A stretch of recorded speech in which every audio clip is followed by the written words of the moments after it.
Hello, welcome to Object Management and Building Solution demo.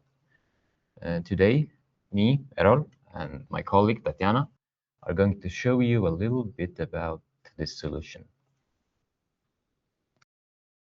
So what are we going to do? We are going to look at object-centric business processes.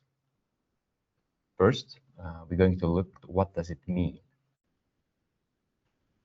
Then we're going to discuss which companies is it suitable for. Then we're going to talk what kind of added value the solution is going to provide. And finally, the longest part will be demo, because seeing is believing. Finally, if you have any questions, then we can answer them by email. So please contact us with the description information. So what is an object-centric business in ERP? It's a system where the centerpiece is the object, and all the surrounding tables, registers are connected to it, like contacts, billing, employees, items. Everything is connected to this object. All the information needed to handle your services is related to it. And that's why this is the main centerpiece of the system. So which kind of companies it would be suitable for? In our mind, this should be for every company that offers some kind of services in physical objects, meaning different addresses. And they are like frequently billed, like monthly, quarterly, or yearly. It can be cleaning services, real estate maintenance, security, waste, why not communication services? So moving on to the process of the demo today, we are going to show you how to create a new object, which kind of information should be filled, what can be filled, how to structurize the object data, how to define the services that are going to be provided on the object, how does the object relate to the contract, and then we are going to show you the purchasing part and the object connection to it, meaning if the invoice is received from the vendor, how the object can be related to every line. Some object lines can be marked as resale lines because you buy some kind of item or service to that object and you want that purchase to go as a resale item on the sales invoice. So we're going to show you that. We're going to show you how to create the invoices and then how to get financial information, meaning you get object per object information, which object is profitable, which is not, and this is what we are going to show you. Without further ado, we're going to move on to the demo. I'm in the Business Central system, and here we have a object management solution installed. I'm going to open the list of objects. Currently, I have only 3, but of course, you can have thousands of objects here. And there can be a lot of information connected to an object. So let's just create a new one and see what can we add. First of all, I'm going to give an object a number. Of course, this can come automatically, but I like to handle it manually. So I'm going to enter Digmatics. And let's say we are going to have cleaning services in the Digmatics office.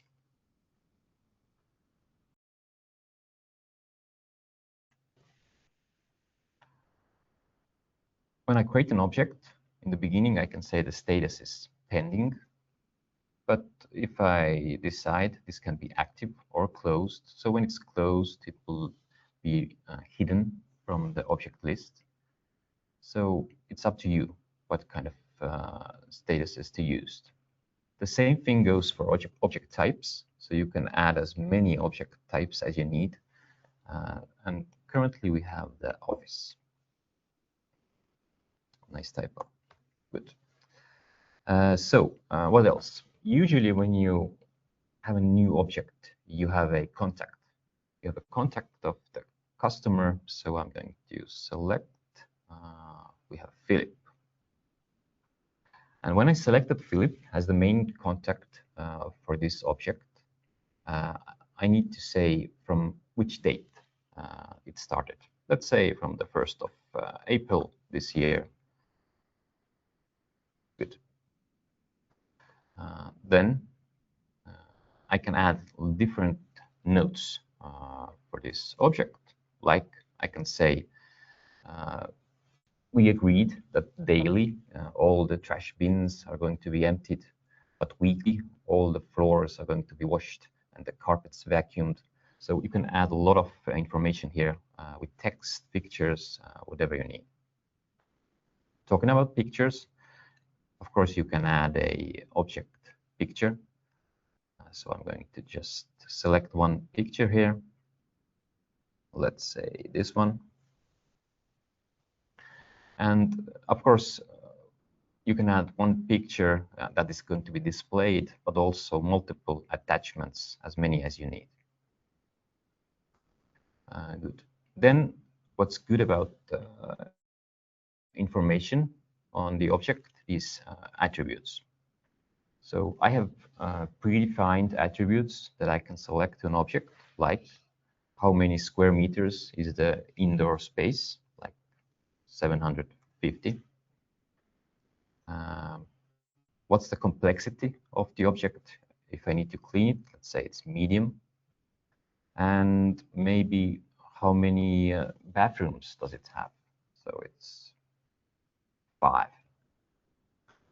Also, the floor type, it might be interesting. So if it has a carpeted floor or wooden floor, you can add all the attributes here and you can create the attributes yourself. So as much as you need, and just add it. Now the information is in the system and you can have it and use it later on. What's also important about an object is its address. It's a physical object, so I need to find the address. So I know this is Mäealuse Street, this one. And what's a little bit different with the regular address is that here we have also possibility to use geolocation.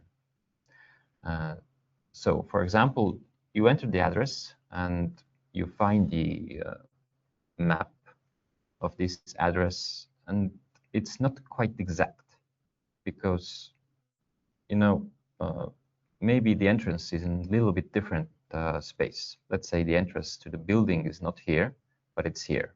So I can select the GPS coordinates, and when I move back to my object card, I can enter the geolocation. And next time I'm opening up the map, it is showing me the exact location by the coordinates, so I can know where can I go into the building or where is the object if it's outside somewhere and doesn't have an address. Okay, so we entered the address, we entered the attributes, but we can also enter the people who are related with the object. So I have the primary contact. Good. I can add as many contacts as I like. Also, I can add our employees, like myself. I'm going to be the object manager.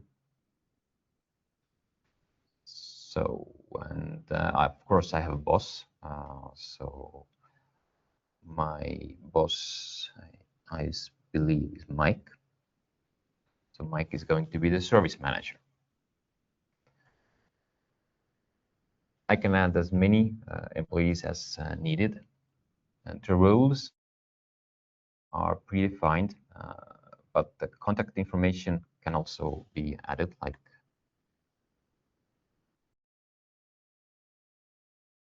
here, and the phone numbers, what is needed to contact the person,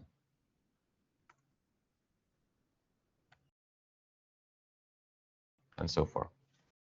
If needed, I can send email straight from here, and these emails are of course connected to this object. So later on, you can have an overview of all the emails that was sent. But now, moving on to the billing part. So what have we done so far? We have filled the basic object information. We have added object attributes. Now we're going to define the services that we are going to provide on this object.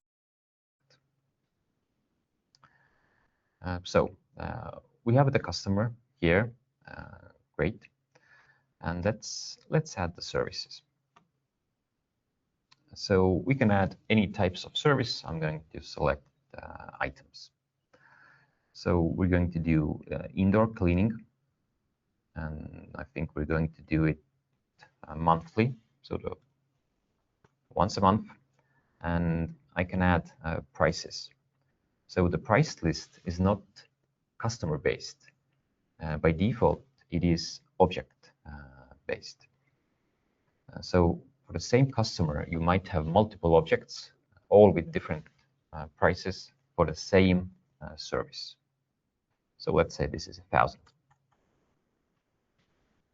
And then it uses the pricing functionality in Business Central, and I'm going to activate price.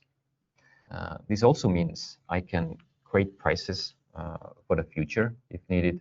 For example, after a trial period of 6 months, we can say that the price is maybe even higher. Like at the end of August, this pricing agreement ends, and then it's 1,200 from 1st of September. Okay. Why not? And we can also activate this price. So quite nice functionality with the pricing. Also, the pricing can be not object-based, but contract-based, customer-based, or all customers. So it's very flexible.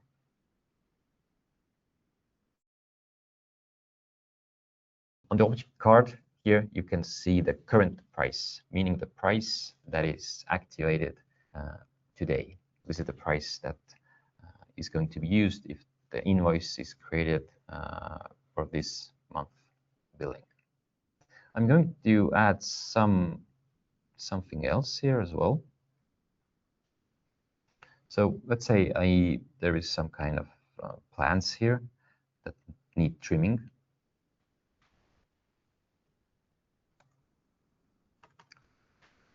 And why not? There is a little bit of 10 square meters of plants here, and I can say this costs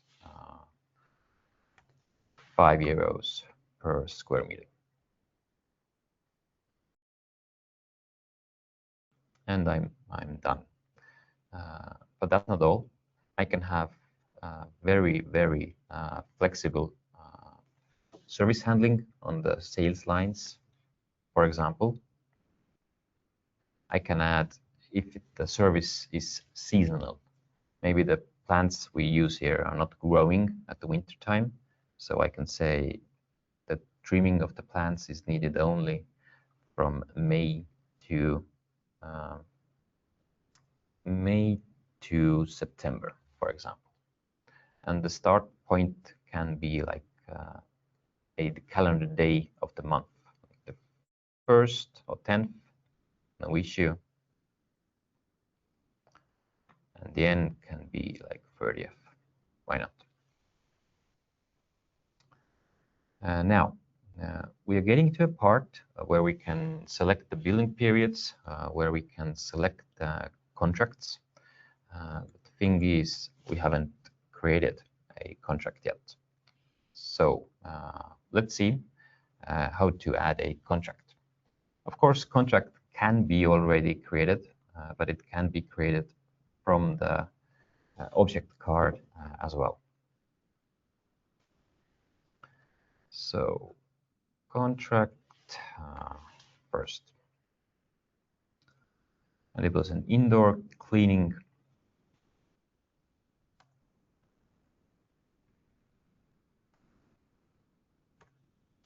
So we know who is our main contact. Of course, there can be that there is different people from our customer company, that one is going to be signing them, and maybe other is the primary. In this case, we have both the same. For ourselves, we know that the salesperson who was connected with the sale, and also the service manager was Mike, and our signing contact is going to be Sigrid, the CEO. Good. So the contract was created also in April, and it doesn't have an expiry date.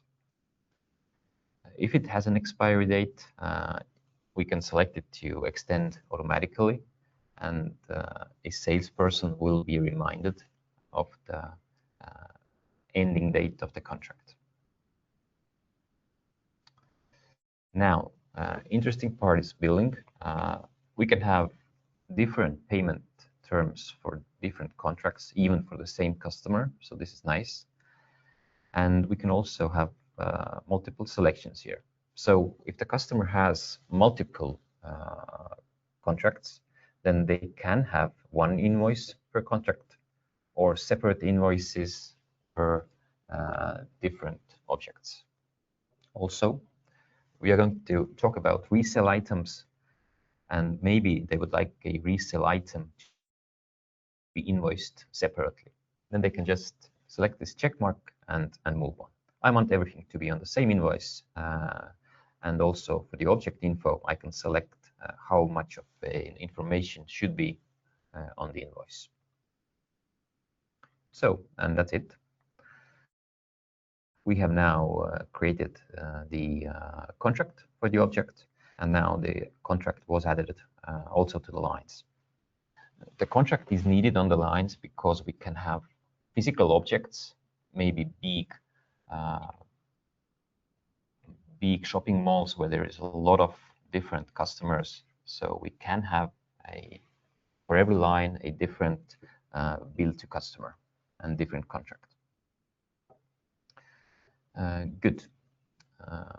We also have an aggregated line functionality, meaning not all the lines are going to be displayed on the invoice, but maybe we will not talk about this more today. So we have created contracts. We have created object sales lines that are going to be valid from a certain date. We created one line with a seasonal start and ending. What's also automatic is the dimensions. So for every object, you can have default dimensions. First dimension is the object itself, and all the others are connected to the person connected, and you can also add yourself how many dimensions you need, as always. And this is very good because all the sales and all the purchases connected to this object will get the dimensions, and therefore you have the reporting. So what we haven't talked about is items. So currently we are offering on the object the cleaning part, so the service. But of course, when we are cleaning, we are going to be using some items. So let's say we're going to be using some kind of toilet paper. Great. And then we are going to be using liquid soap. And then we are going to be using paper towels. Nice. So we can plan how many of these items we are going to use and which kind of items are going to be used. This is important because in different offices can be different dispensers and stuff. So not every brand of paper fits the dispenser. So you have to be really careful to bring the correct ones. And here you can see these items are added. So you must use, and there is pictures. So it's not frequent, but it happens that the person goes and takes a not suitable item to the object. So now with the picture and the information, this should not happen anymore. What's also possible is that you can agree that, okay, per month, like 5 pieces of toilet paper, or maybe 10 is agreed. And one liquid soap of 5 liters, why not? And maybe 5 paper racks. Also, we can agree on the pricing here, but this is maybe not important because we have the Resale item type here. And this is good because we want to say that, okay, every time the liquid soap is used on the object, this needs to be a resale item. But we can also say that in the agreement, the toilet paper, 10 pieces is included in the monthly fee, but if it's over the quantity, then it automatically goes as a resale item. So this is quite clever logic, and Tatiana will show it, how it works. Do we need to enter the prices here or not? No, we don't have to because it will be calculated from the object margin. Yes, we have the margin. To add, yeah. Yeah, so on the header we have the default margin, and let's say 40%. So this is the default margin, and you will see it on the resale lines of the purchase invoice. Also, we have a very complex purchase line approval scenario supported, but today we will not show this, maybe some other time. So in the demo, we have shown how to create an object, how to add the services, attributes, how to add a contract, and now we're going to move on to this purchase part. So let's see how an object is connected to the purchase invoice and how resale lines are going to be marked. And also, after that, we're going to create the invoices and see financial result. Yes, sounds like a plan. Okay. So Tatiana is going to show you this part. All right. So Errol has introduced you the income part, but we also have some purchases. Like we can purchase some items which have to go directly to expense, and maybe we are buying something that have to go for the resale. Both scenarios are covered with the object management. I have prepared one purchase invoice, and we can see that there are some lines. I have selected 4 lines, and we can decide directly on the invoice firstly which object are these lines connected to. Let's say that all of these go for Digmatics, and immediately when we select the object number, the default dimensions are also added.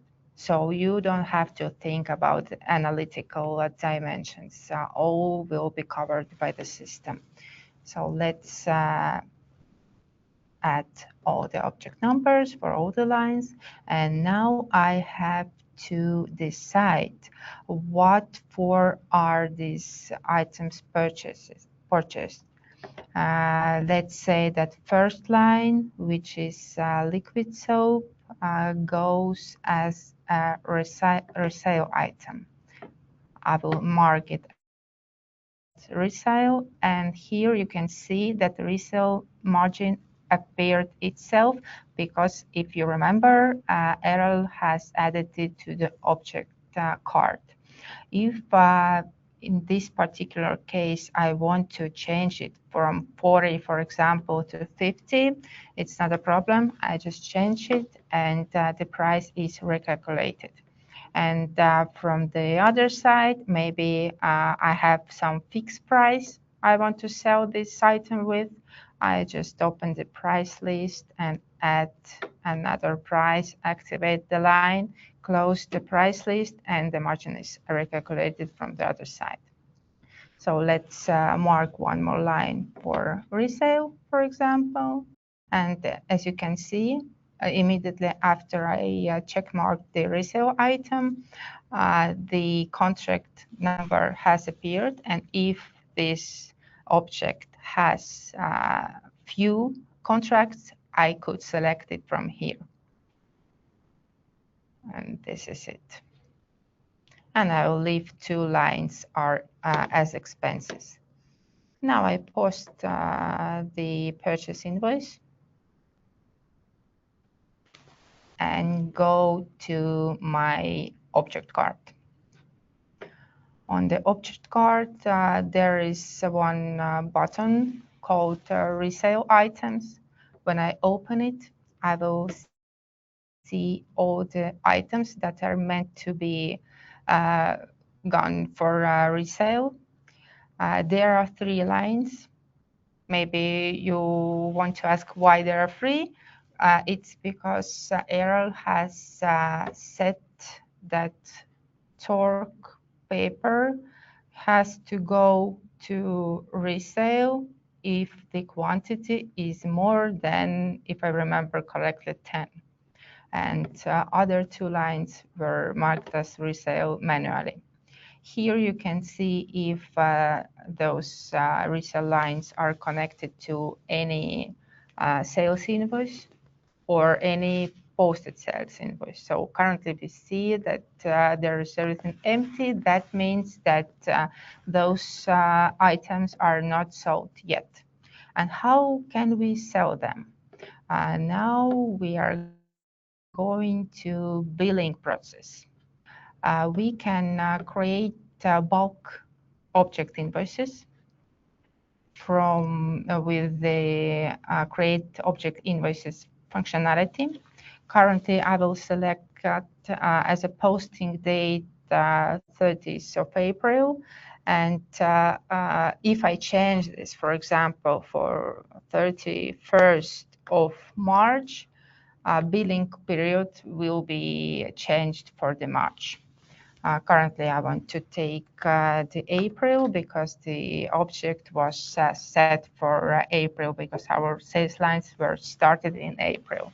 And here I can decide if I want to include the resale items.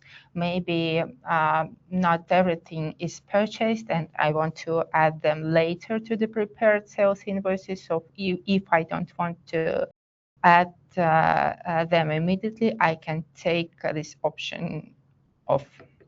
And here I can specify which posting date is on the purchase lines that I want to add. If I create invoices for April, then maybe I would like to put, not today is 14th, so maybe it's not a good example, but if today was for example, 5th of May, then I could put here 30th of April. So I don't want May's items to be added to April invoices. Currently, I will leave 14th of April.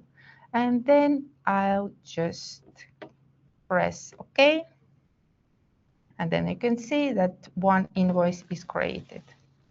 Going to invoice, opening it, we can see that here we have all the data that we have set for object card and also resale items. If you remember, then those service lines, there were 2 types of it. One was indoor cleaning, which lasts through the year, and one line had a seasonal setup. Yeah, the trimming of the plants. Trimming. Which month did it start? May, if I am correct. Yeah. So currently we have April invoices. That's why we don't have this line on the invoice. What else? Of course, the object number, contract number. We have the prices that we have set. We have all the dimension which came from the object card, and also we can see which purchase invoice was this particular item purchased with. So if I click on the purchase invoice number, then I'll see the connected purchase invoice. So you can quickly recheck if it was correct purchase, or if you have to change something. And basically this is it. If everything is correct, only one thing you have to do is to post the sales invoice.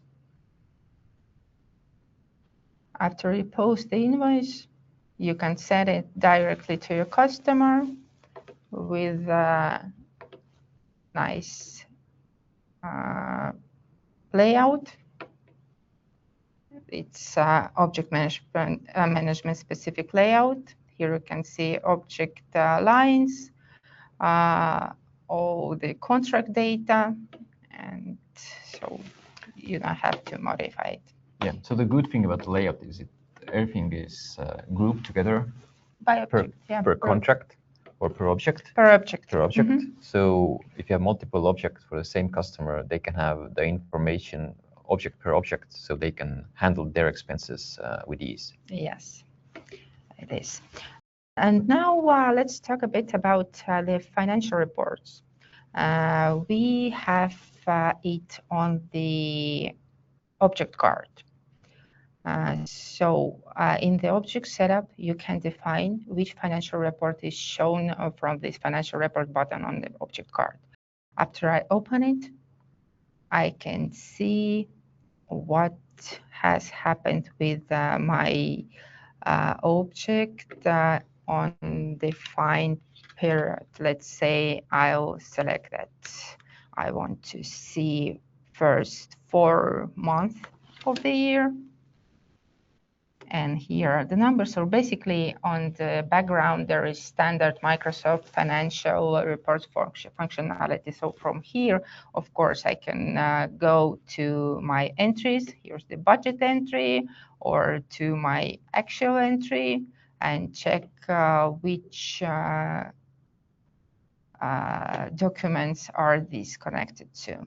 And talking about budgets, you can add budget entries directly on the object cards. Of course, you can make bulk import, but if, for example, your object manager wants to insert budgets per object on the object card, it's possible. You just open the budget card, and here I can select the year. For example, let's select the current year, and here I just add the numbers.